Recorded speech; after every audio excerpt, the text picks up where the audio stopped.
Karila sat curled in the corner of the cold gray cell. The air smelled metallic, like iron and fear. The room was lit by a single harsh light on the ceiling, and the walls were smooth, featureless steel. Everything about this place screamed prison. But this was no ordinary imprisonment. It was a human facility. Her heart, or the Xylanthian equivalent of it, pounded so hard she could feel it in her ears. She had been taught about humans her entire life, though she'd never seen one in person until now. They were monsters, her instructors had said.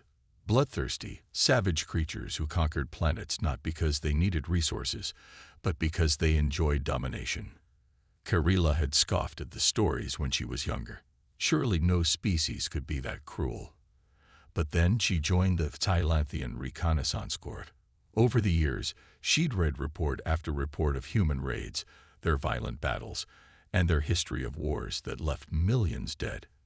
Now, sitting in their custody, the fear she pushed aside became real. The door in front of her hissed as it slid open, and Karila braced herself, instinctively drawing her arms closer to her chest. A human stepped inside. He wasn't wearing armor, which surprised her. From the stories, she had expected spikes, weapons, or at least something that made him look menacing.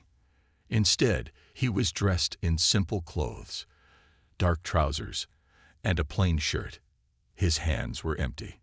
He wasn't tall by Xylanthian standards, but his build was strange to her.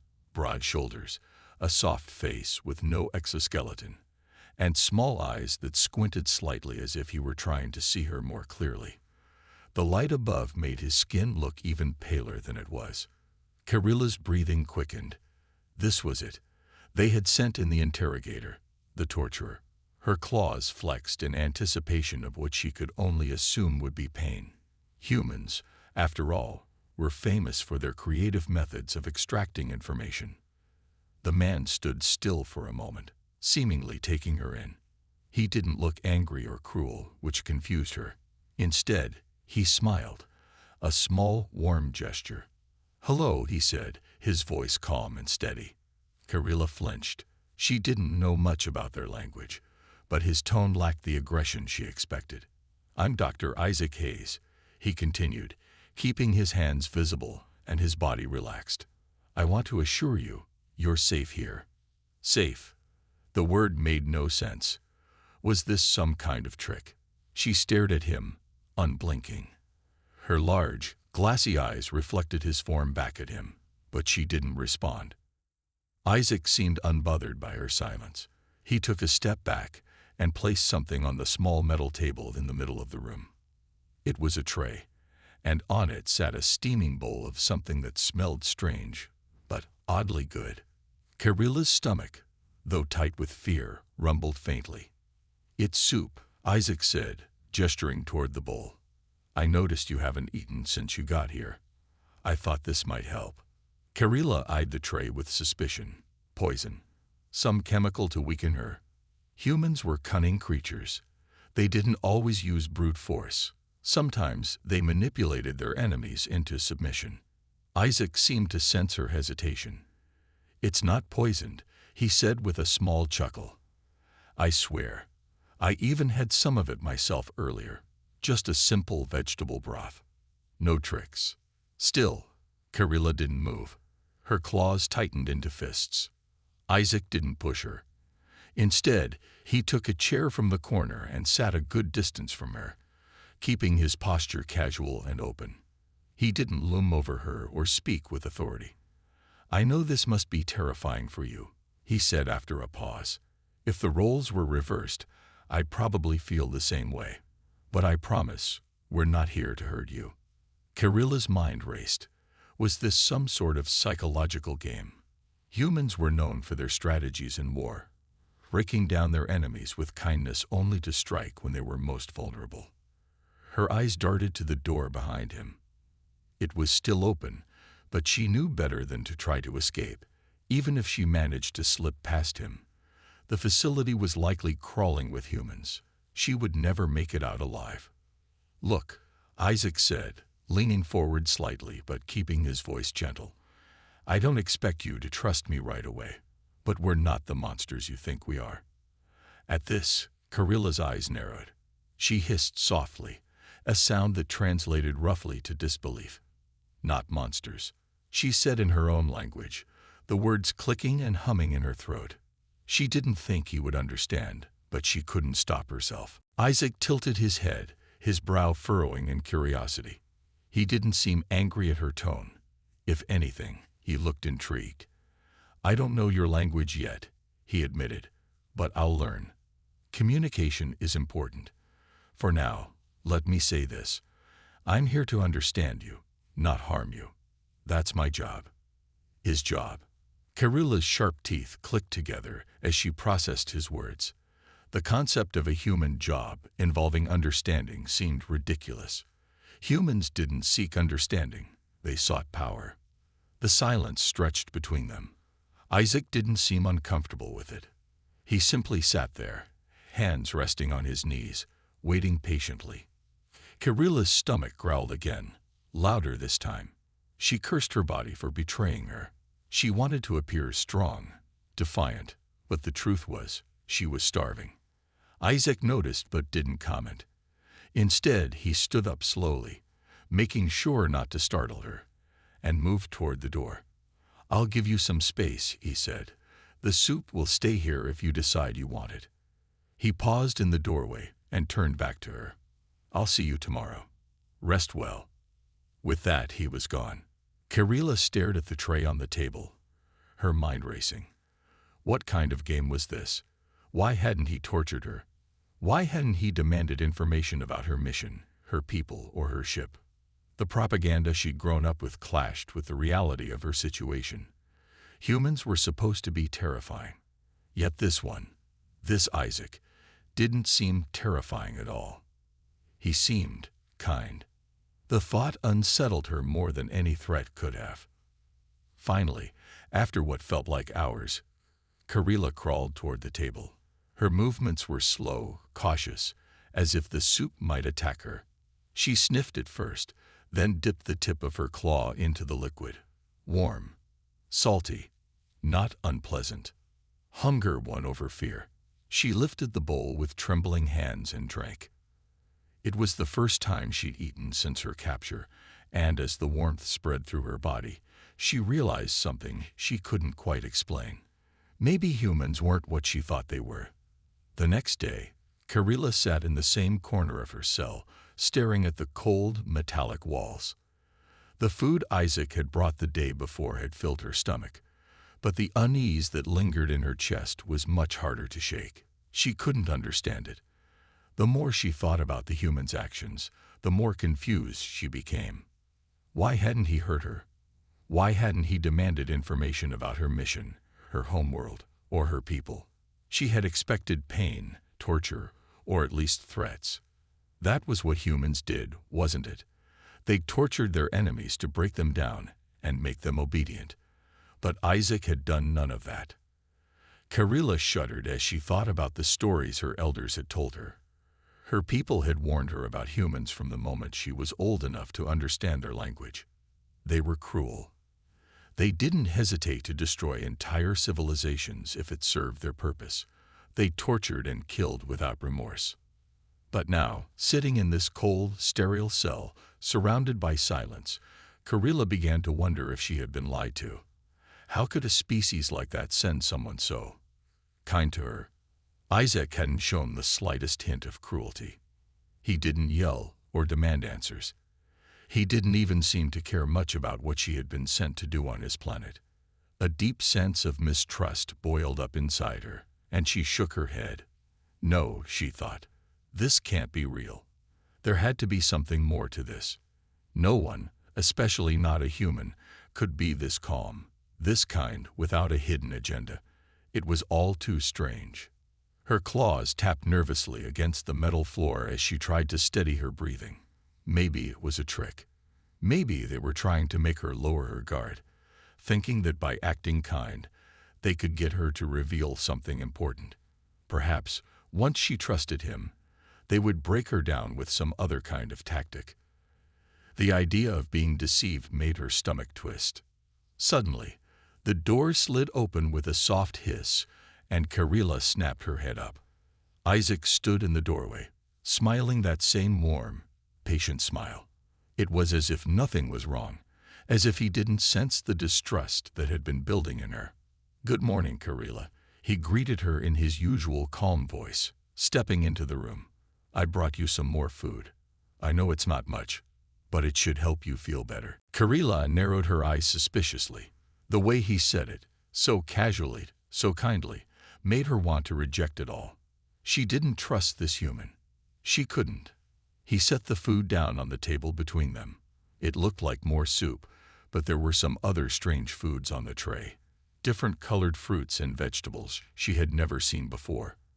Her senses were alert, and her stomach still churned with hunger, but she hesitated to touch anything. Isaac didn't sit down this time. Instead, he stepped back, crossing his arms loosely over his chest. He watched her silently, waiting. But Karila wasn't going to make this easy for him. "You must think I'm an idiot," she hissed, her voice sharp with frustration. Her claws twitched, and she clenched her fists tightly. "You expect me to trust you after everything you've done to my people. You think I'm going to fall for your games." Isaac didn't react to her outburst. He just tilted his head, his expression unchanged. It wasn't the look of someone who was angry.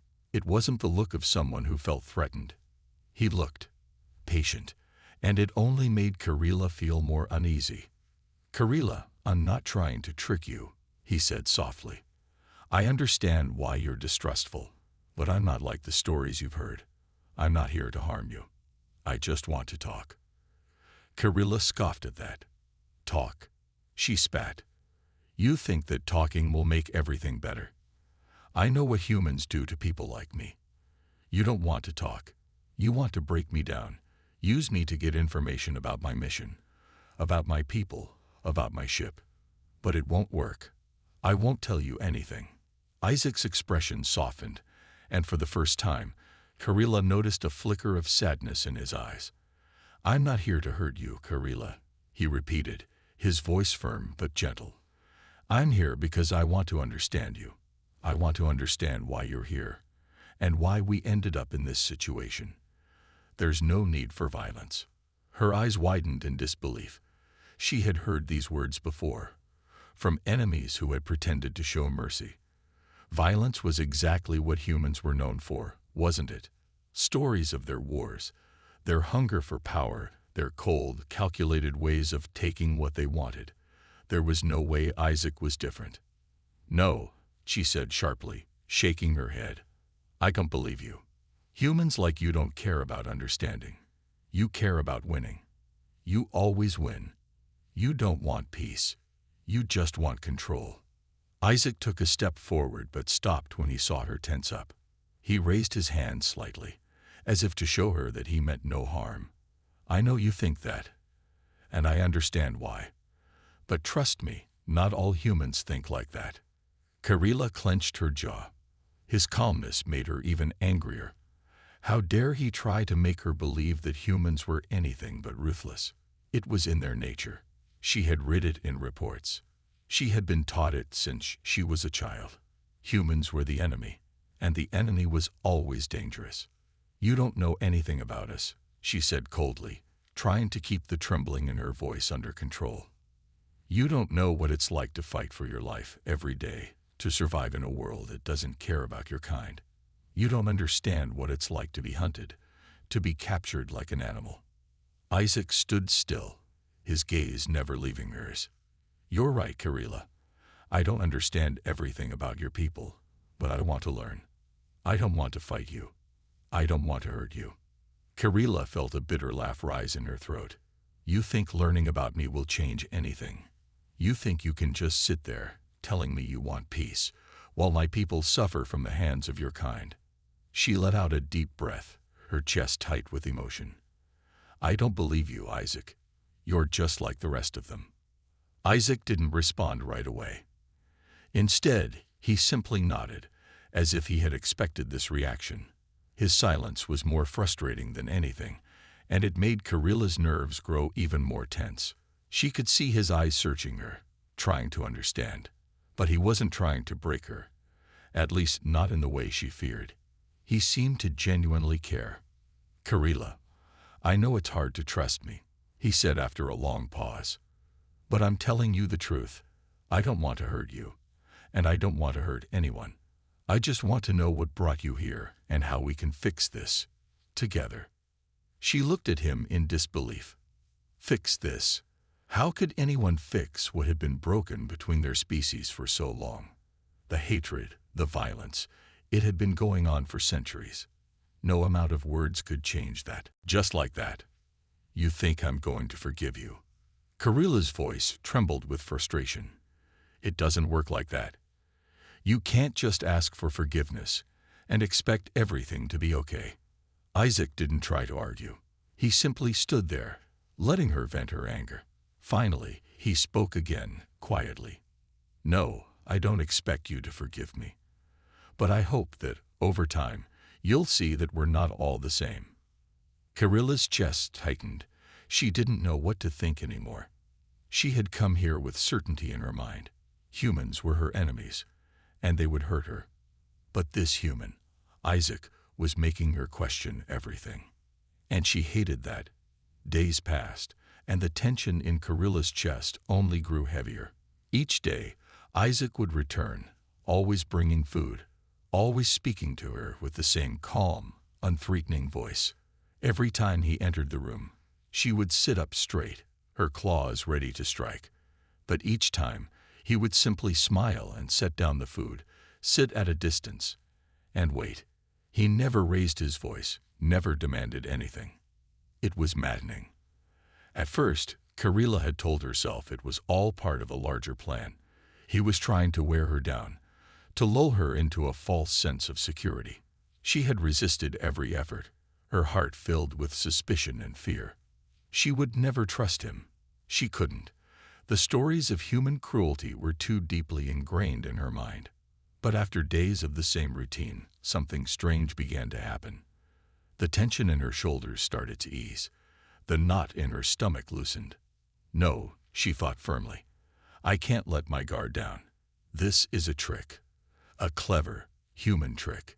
Yet even as she told herself that, she began to notice the little things. The way Isaac always spoke gently, never raising his voice. How he always kept his distance, never pushing her to do anything she wasn't comfortable with. And how he genuinely seemed interested in learning about her, asking questions about her species, her world, her people, not for information, but because he was curious. One afternoon, after Isaac had left the room, Karila found herself sitting in silence, staring at the tray of food he had left behind. The aroma of the warm vegetable stew made her stomach growl, and for the first time in days, she felt something that wasn't anger or fear. She felt hungry. Without thinking, she reached out a claw and touched the bowl. She wasn't sure why, but something inside her made her move. Slowly, she lifted the bowl to her lips and took a careful sip. The taste was unlike anything she had ever experienced. The vegetables were fresh, the broth savory. It was simple, but warm and comforting. She pulled the bowl closer, almost instinctively. She had been so focused on her hatred for humans that she hadn't realized how much she had been depriving herself. Her body craved nourishment, and in that moment, she couldn't ignore it. After finishing the meal, she sat back, staring at the empty bowl. Her mind was racing. "What's happening to me?" she wondered. This wasn't how she was supposed to feel. She was supposed to hate Isaac, not be confused by him. But how could she deny that his kindness, though strange, was starting to have an effect on her? The door slid open, and Isaac walked in, as he always did. He was carrying a small tablet this time. "Good afternoon, Karila," he greeted her, setting the tablet down on the table between them. "I thought you might like to see something interesting today. It's a video about human history. I know you don't trust us, but maybe this will help you understand us a little better." Karila stiffened at the mention of human history. She already knew the basics. Humans were violent, selfish, and destructive. History was full of their wars, their conquests, their cruelty. There was nothing in their past that would change her mind.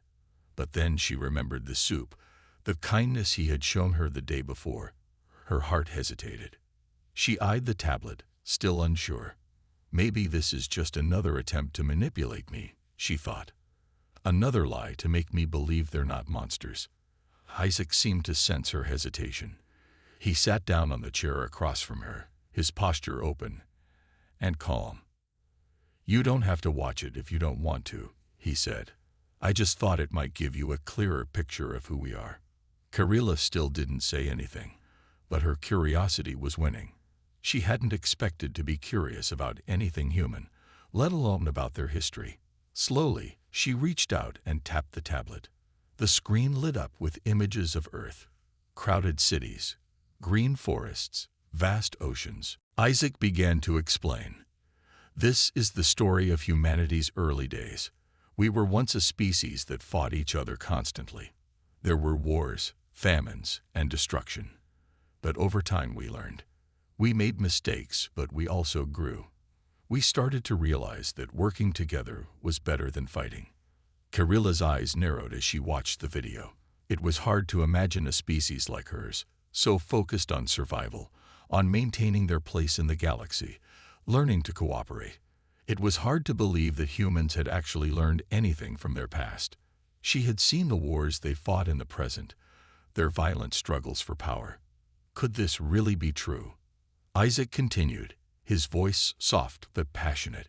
"We've made mistakes, Karila. So many mistakes. But we're trying to be better. We're trying to fix the damage we've done to our planet, to our people. And we're trying to understand other species like you, so that we don't repeat the same mistakes." The words felt strange to her. They didn't fit with what she had been taught. Humans didn't care about fixing things. They only cared about taking, about dominating. At least that's what the propaganda had said. But Isaac wasn't like the humans she had read about. He wasn't demanding anything from her. He wasn't threatening her. He was just talking. Karila's mind raced as she processed everything she had seen. She wanted to reject it, to believe that humans were still the monsters she had always been told they were.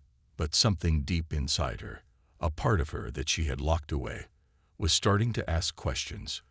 What if Isaac was telling the truth? What if there was more to humanity than the cruelty she had been taught to believe in? She looked at Isaac, her gaze softening just slightly. "Why are you telling me this?" she asked, her voice barely above a whisper. "Why are you trying so hard to make me understand?"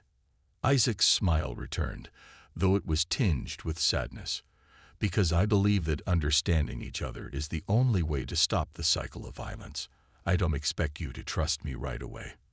But I hope that, over time, you'll see that not all humans are like the ones you've heard about."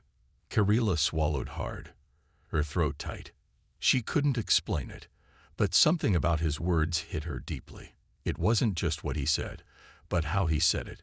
So honest, so unguarded. "I don't know if I can ever trust you," she said, her voice trembling slightly. "I don't know if I can ever trust any human again." Isaac nodded, understanding in his eyes. "I don't expect you to, but I hope you'll give me a chance. Not to change your mind, but to understand where we're coming from." Karila looked down at the table, her hands curling into fists. Part of her wanted to scream at him, to reject everything he said. But another part of her, the part she didn't want to admit was there, was listening. Isaac stood up, picking up the tablet. "I'll leave you to think about it," he said softly. "If you want, we can talk again tomorrow." As the door slid shut behind him, Karila remained in her seat, staring at the empty space where he had been. Her heart was racing, and her thoughts were tangled in knots. For the first time since her capture, she was no longer sure of what she believed. And it terrified her. The next few days felt different to Karila. The walls of her cell, once cold and isolating, now seemed to hold a strange sense of possibility. It wasn't much, but every small moment with Isaac seemed to change her in ways she couldn't explain.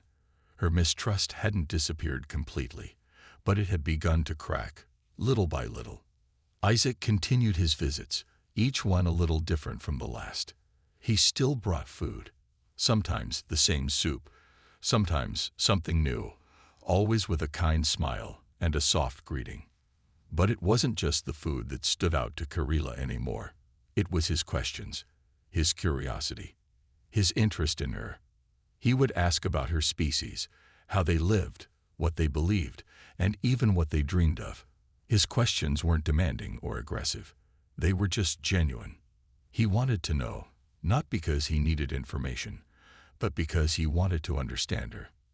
And for the first time in her life, Karila found herself answering. She told him about her people, how they lived on their distant planet, how they valued strength and survival above all else, how they were constantly wary of others, always prepared for war. She told him about the struggles they faced, the constant fear of invasion, and the belief that their way of life was the only way. At first, it felt strange to speak to a human about her life. She had always been taught to keep her distance from their kind, to never show weakness, to never allow them to see her as anything but an enemy. But there was something about Isaac's patience that made her want to share. He didn't judge her or her people. He listened. And more than that, he seemed to care. Isaac began to explain. This is the story of humanity's early days. We were once a species that fought each other constantly. There were wars, famines, and destruction. But over time we learned. We made mistakes, but we also grew. We started to realize that working together was better than fighting. Karila's eyes narrowed as she watched the video.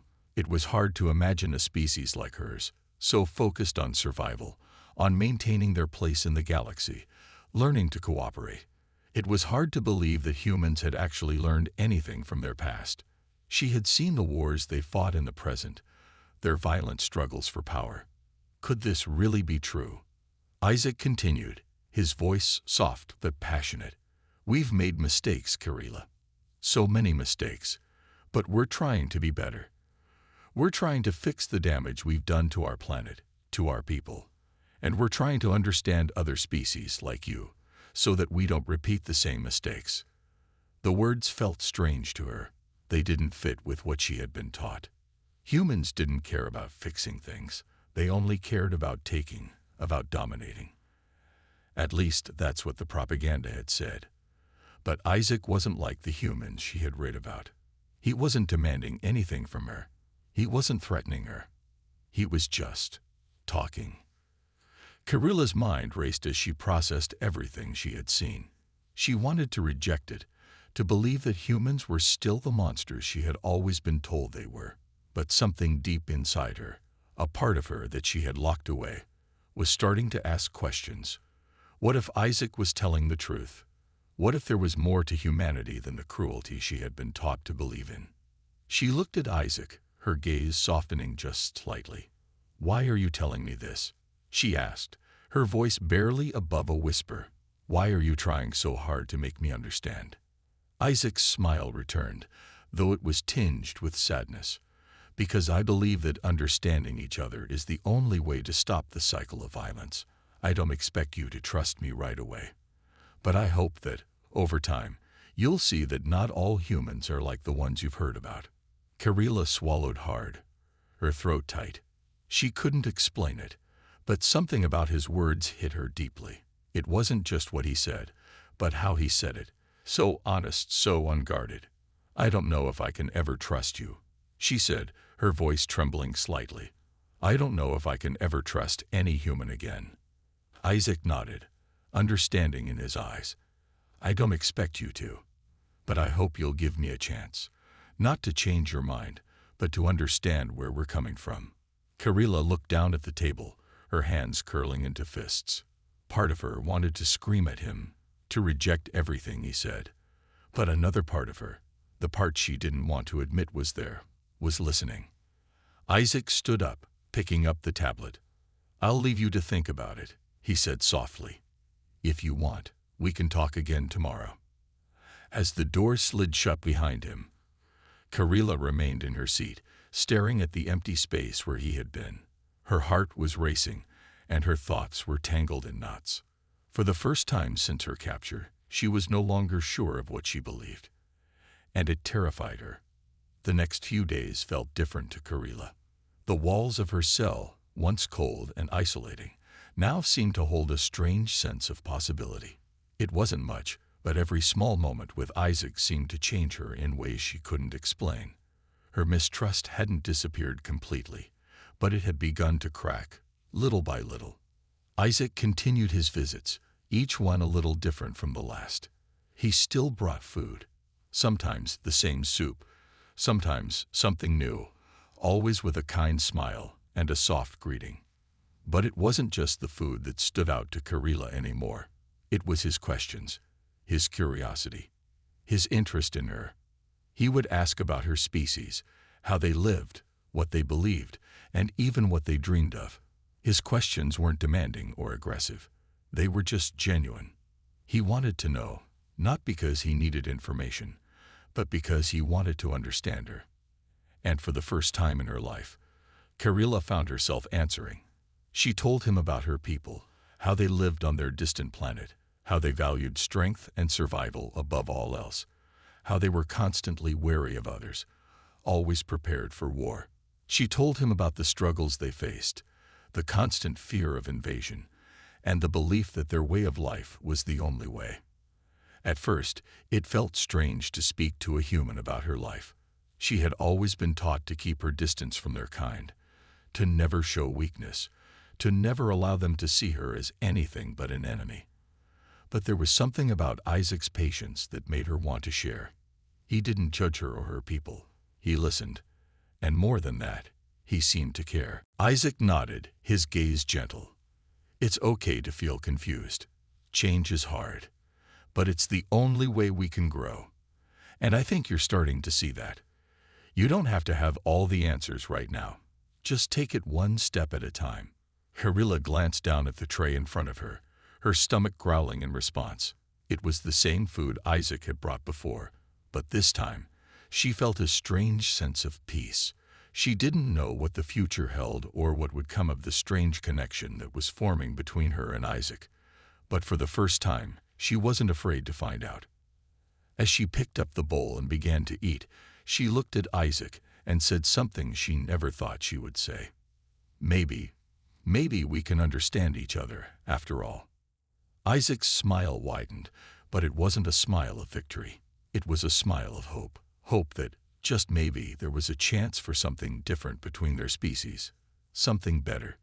Days turned into weeks, and with each passing day, Karila found herself thinking more and more about the conversation she had been having with Isaac. The walls around her heart, which she had spent so many years building, had started to crumble. Her mistrust, though still lingering, was no longer the overwhelming force it had once been. She was beginning to see Isaac not as an enemy, but as something else, someone who, despite being human, was showing her kindness. She couldn't explain it, but she felt that perhaps there was more to humans than she had ever imagined. But while Karila was starting to open her mind, she knew that understanding wasn't enough. She wasn't foolish enough to think that all her old beliefs would just vanish overnight. Trust couldn't be earned so easily. She had to test it, to see if what Isaac said was true. She couldn't afford to make a mistake. Her people had paid too high a price for misplaced trust in the past. The opportunity for her test came sooner than she expected. It happened one morning when Isaac arrived with his usual tray of food. As he set it down in front of her, his face looked different. His usual calm, kind expression was replaced by one that seemed a bit uneasy. "I need to talk to you," Isaac said, his voice quieter than usual. "There's something I think you should know." Karila immediately sat up straighter. Her instincts told her that something was off. A warning bell rang in her mind. Her heart began to beat faster as she studied Isaac's face. He was nervous, but there was something else there, something that made her question whether he was still the same human she had been speaking with all these weeks. "What's going on?" she asked, her voice low and guarded. She could feel the tension building in the room. Isaac hesitated before answering. "I've been summoned to a meeting with the higher-ups," he said, his voice tight. They've decided that you've been too much of a risk to keep alive any longer." His words hit her like a punch in the stomach. Karilla's heart skipped a beat as she processed what he had just said. You mean? She trailed off, her voice shaky. You're going to kill me. Isaac quickly shook his head, his eyes wide with panic. No, that's not it at all. They don't want to kill you. Not yet, but they've ordered me to test your loyalty, to see if you can be trusted, to see if you'll help them in their plans for your people. His words were stumbling, rushed, and Karilla's mind was racing with confusion. You want me to help you? She asked, her voice a mixture of disbelief and anger. After everything you've told me, after everything I shared with you. I know, Isaac said, pacing now, clearly uncomfortable. It's complicated. I never wanted this to happen. But the people I work for, they don't see things the way I do. They see you as a potential ally, someone they can use. I've been told to see if you're willing to cooperate, and if you are, they might let you go free. If you're not, they'll. His voice trailed off, and Karilla could see the guilt in his eyes. For a long moment, Karilla sat still, absorbing what Isaac had just said. Her mind was a blur of conflicting emotions: fear, betrayal, anger. She had already been trapped once in a cage, and now Isaac was telling her that her survival depended on whether or not she would help them. Help them. After everything. After the trust she had begun to build. Her thoughts began to race as she processed everything. Was this all a lie? Was Isaac just using her to get information? Had he been pretending all along, just waiting for the moment when he could get what he needed from her? All those questions she had let go of were now rushing back to her, tenfold. But deep down, another part of her, the part that had started to trust Isaac, felt a different kind of fear. What if he's telling the truth? What if this is real? Isaac seemed genuinely torn, his face full of guilt and uncertainty. His words weren't the ones of a man trying to manipulate her. They sounded like those of someone in a terrible position. The fear of being betrayed, of losing everything she had slowly started to build with Isaac, was too much. She needed to know for sure. She needed to test him, to see if he truly meant what he said, or if everything was just another trap. Without thinking, Karilla stood up, her eyes narrowing. So, what happens if I refuse? She asked, trying to keep her voice steady despite the storm of emotions swirling inside her. Isaac's face dropped. I don't know, but I don't want that to happen. I don't want you to die because of my people's mistakes. Karilla felt a cold wave of anger flood through her. Was that what he thought of her? A mere tool to be used for their own ends. She had begun to see Isaac as something more than just a human. She had started to see him as an individual, someone who might actually care. But now, in this moment of uncertainty, she wasn't sure what to think anymore. Was he just like all the others? There was only one way to find out. I need to make my own decision, she said, her voice filled with quiet resolve. I'll help you. I'll cooperate. But I need to know you're telling the truth. I need to know that you're not just a puppet for your people's plans. You have to prove it to me. Isaac looked at her, his eyes wide in shock. You'll... What? You'll actually help us? I said I'll cooperate, she repeated, her voice sharp. But you have to promise me this. If I do this, you'll make sure they keep their word. You'll make sure I'm not just some test subject in their game. Isaac took a deep breath and nodded, his face serious. I promise. I'll do everything I can to make sure you're treated fairly. I don't want anything to happen to you. Karilla took a step back, her mind still swirling with confusion. She had no choice but to test him, to give him a chance. She didn't know if it was the right decision, but she was so tired of living in fear. She needed to take control of her destiny. I'll do it, she said firmly. I'll help you. But remember this, I'm watching you. Every step of the way. If you betray me, if you're lying to me, I will make you regret it. Isaac looked relieved, though there was still a sense of uncertainty in his eyes. Thank you, Karilla. You won't regret this. Karilla turned her back on him, her thoughts a whirlwind. She couldn't be sure if Isaac was truly on her side or if he was just playing a part in a larger game. But she had to trust her instincts. This was her only chance to test him, to see if he was the person he claimed to be. The test had begun, and the stakes had never been higher. The days following her agreement to cooperate with Isaac were filled with uncertainty. Karila could feel the weight of the decision she had made pressing down on her. She had put her trust in Isaac, something she never thought she would do. But now, the outcome of that choice seemed to hang in the balance, like a fragile thread that could snap at any moment. She had agreed to help him, but she still didn't fully understand why he had chosen her. Why not another alien? Why not someone less dangerous, less capable of defying him? She wasn't sure if she was being used as a pawn in a larger game, or if Isaac truly believed in what he said. She didn't know, and that uncertainty gnawed at her every moment. But there was one thing she was sure of. She had to take control of her destiny. If she was going to survive, it wouldn't be by hiding or cowering in fear. She had to act, and act quickly. The world around her was changing, and the choices she made now would shape her future, one way or another. The days began to blur together as she worked with Isaac. The meetings, the tests, the discussions, it was all part of the plan, though Karila couldn't figure out exactly what that plan was. Isaac had explained that his superiors wanted to use her, not as a prisoner, but as an ally, someone who could help broker peace between her people and his. A terrifying thought, considering the history between their two species. Her people had never known peace with humans. How could they? The wars, the pain, the constant fear, they were the backdrop of every moment of her life.